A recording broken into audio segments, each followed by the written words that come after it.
What did you say your name was? I'm Luz. Luz Naseba. So unnoticeable I almost rolled into you. Hi, Amity. Oh my gosh. I just did magic. Welcome, Luz, to Hexside School of Magic and Demonics. May I have this dance?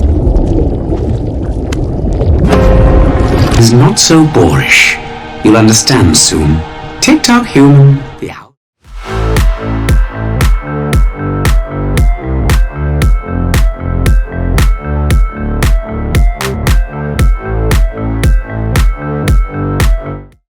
I know I'm a little late to reviewing Season 2, but a little late to never, I guess.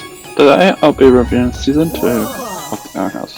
This reviewer seems to have seen at least the first season and or my review of it. However, I still need to mention this regardless if spoilers ahead. Without further ado, let's start this review.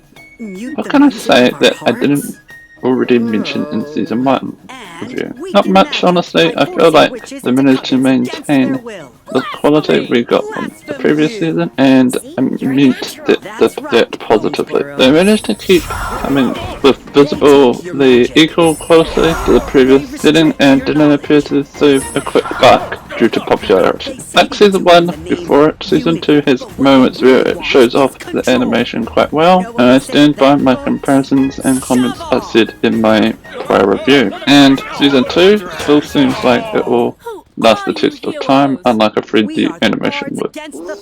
Well, the Crawford sisters who no longer do magic in the same way as Season 1, the new methods of magic though, through glyphs, are still stunning from an animation standpoint. All the main characters from Season 1 made a return for another season, and so did some established side characters, but I'll mention some new ones and or special mentions. Firstly, we have Rain Whispers, the first Disney non-binary character. Rain Whispers. Rain Whispers? Rain Whispers. Sorry, I just had to insert that. Anyway, back to the actual review. The Clawthorn parents. I'm your mother. Call me Mom. Mom? Am I too late again? Well, fly safe, Witchlet. Perhaps I'll catch you next time. Hi, Dad. The Collector. What you playing? Collector. Philip Witterbane. You're Philip Whittabane, aren't you? The human? Hit a gawk. And Hunter, which we got a hint of last season, but they were properly introduced this season. My name is Hunter. I'm V, who stayed at Mrs. Human Home. Thank you, Luz. You always know what to do. I'm V. Okay. And lastly, we got more time with Tala Nosa, Tanella Nosa? She's had a name this whole time? who we initially saw in the very first episode. We also saw more current leaders this season.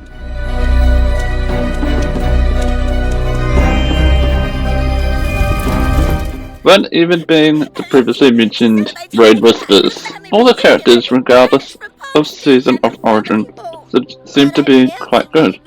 All the new ones, or ones that got more showtime this season, seem like they fit the world perfectly. I don't feel like I can say anything bad about the characters this season, even if I was to mention side characters. All the characters fit the show, and the interactions with each other quite well, at least when restricted to the constraints of the season reviewed at least. Some I feel if you reviewed is a whole picture up to this point, which is great.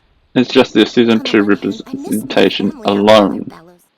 Third up is story. To minimize spoilers, skip to the time on-screen edited me put on screen. After the door to the human realm was destroyed at the end of the previous season, both sides are trying to find a solution to get to the human realm. Barlas's method seems to be just fix it. You find a bit more about King's origins and how he met Ida. Meanwhile, Barlas is getting ready for what's known as the Day of Unity. I am honored to work with Emperor Belos in preparation for the Day of Unity.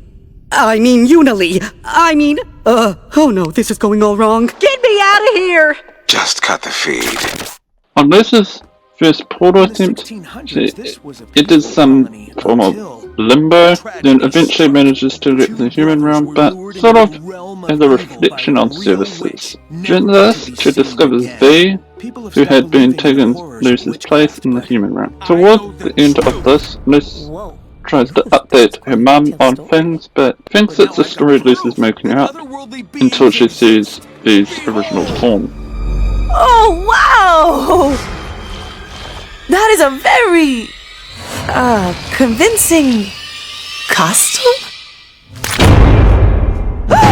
No costume? This is a real live demon! Before Lucy leaves, she manages to talk with her mum for a bit, but mid-conversation she's pulled back, and that door disappears too. Were you trying to live out some witch fantasy? Did you hate living with me that much? Mama, no! No, not yet. Not yet! Mom! I'm being pulled back! Baby, no. When you come home, promise you'll stay here. I didn't mean to push you away. I swear things will be different. Mom, it's not you. It never was. Promise me, Luz. Please. Among Lucy's adventures, she finds out about other humans that have been to the Boiling Isles in the past, and even at one point finds a way to travel back to their time. While back in time, she helps one of these past humans, known as Philip Waterbane, find the collector, but later in her time travel adventures, you find out Philip can't be trusted.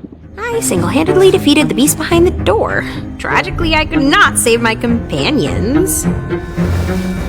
Philip, why did you bring us here? Ah! I did it! I solved the puzzle! I needed a sacrifice. We later find out why we've never seen Mr. Niseta, aka Lucy's dad, and how... I don't talk about this because it happened like a long time ago, and it's like totally not an issue anymore, but today's the anniversary of my dad passing away. That's not an excuse for what I did. Like I said, it happened a while ago, so I didn't want to bring it up. He always brought us flowers on our birthdays, so after he passed away, we started picking flowers for each other. And then we'd visit his grave, and me and my mom would spend the day together. It's nice, but this year I'm not with her, and I don't have any flowers. Edith Hawthorne and Rain Whispers originally met. Luce and Hunter end up inside Bolos' mind, where they both see Bolos' bad actions throughout history, and discover Bolos is Philip Waterbane. I wouldn't be so judgmental if I were you. His pretty little words should make pretty good kindling. That doesn't belong to you. No. Astounding! It's okay, we can help. I know you want to get home, but nothing is worth hurting people. I just need to live long enough to see this through. No, you're Bellows, you're just Bellows. Please, do me a kindness and call me by my real name. I can't. You're Philip Waterbane, aren't you? I can't believe I taught Philip something new. I'll go talk to Philip. Philip, why did you bring us here? Then we reach the Day of Unity, where we discover Belos' attempts to use his rebuilt portal to return to the human realm despite being away for centuries. King frees the collector, Belos gets destroyed.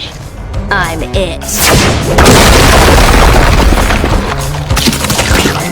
And the collector undoes the Day of Unity. The last moments of the season, in an attempt to escape the destruction around them, Luce's classmates escape through the portal. Due to her nature, Luce tries to remain until King Fusru dies. Luce through the portal, joining her friends. In the human realm, Luce attempts to reuse the door, but it seems to be stuffed again. With no other option, Luce and Co. go to a human home, and that's where they end the season. Hey, Mom. I'm back. So, with everyone back watching the review, what did I think of Season 2's story? It took what was great about Season 1 and improved on it. Lumity and the LGBTQ elements remained, and if anything, were more prominent this season, which it was awesome. It remains a good series, and like last time, can't wait to see more. The cats! Everything's come full circle, baby! Before we conclude, let's get something that didn't fit in a category out of the way. The updated intro snaps, or at least it does when we get to see it. Some episodes obviously were too long and Disney decided, what do we cut? And it was The Victim. The voice to character pair-ups still are good, and I think it's a wonderful touch that the non-binary character got non-binary voice actors. Well, at least in the English version I watched, that is. I can't make a comment about the other language versions. The sound effects and music is still awesome. Overall, it seems like nothing dropped the ball this season. So, how did I think of Season 2 of The Owl House was? It took what was great about Season 1 and improved it. To be honest with you, if I was to review Season 1 now, I might not have been so generous with the scoring I did. With all that's been said, what do I give Season 2? This review is actually on 9 out of 10. Thanks for watching. The Emperor is not a merciful man. Bye!